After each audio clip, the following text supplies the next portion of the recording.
Salut les managers de Learning is King. Je suis Gérald Despardelier et j'ai eu un brief qui est le suivant. Les membres de l'équipe sont habitués à des augmentations de salaire annuelles, mais ce ne sera pas possible cette année car les exigences de rentabilité des investisseurs ont augmenté. Comment communiquer ce frein aux progressions de salaire? Très bonne question. Ce que je vous propose déjà, on va faire un premier test. Ça va être très simple. Salut les gars, j'ai un truc à vous dire. Cette année, pas d'augmentation de salaire. Mais en revanche, il y aura un baby-foot et une machine à popcorn. Bon, l'enseignement, le premier enseignement, qu'est-ce que c'est?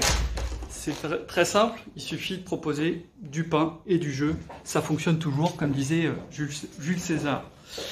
Bon, plus sérieusement, l'idée, c'est plutôt de communiquer autrement, de prendre le temps de communiquer, parce que c'est quand même une mauvaise nouvelle qu'il faut annoncer.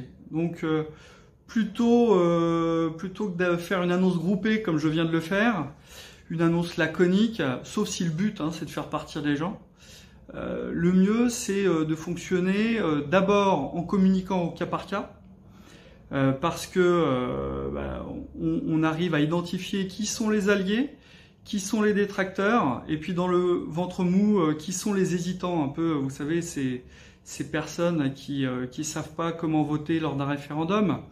Donc prendre le temps, s'organiser pour communiquer au cas par cas ou en petits groupes, et pas seulement confirmer officiellement, parce que ça, finalement, ça fonctionne pas. Confirmer officiellement une fois que vous avez eu déjà un maximum de personnes que vous avez vues en one-to-one ou en petit groupe. Le deuxième point, c'est prendre le temps d'expliciter les raisons de cette décision.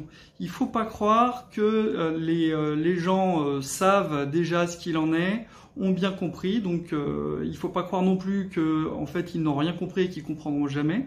En fait, cette annonce-là, elle doit être tout simplement marketée. Et enfin, il faut essayer de trouver quelque chose à donner en échange. Ça, c'est le moteur de toute négociation, même si le but, c'est pas de négocier. En tous les cas, il faut donner quelque chose parce que sinon, ça risque d'être compliqué et les hésitants vont être plutôt du côté des détracteurs que du côté des alliés. Et puis enfin, finalement, si vous n'avez pas envie de faire le sale boulot, c'est simple, il suffit d'appeler un consultant.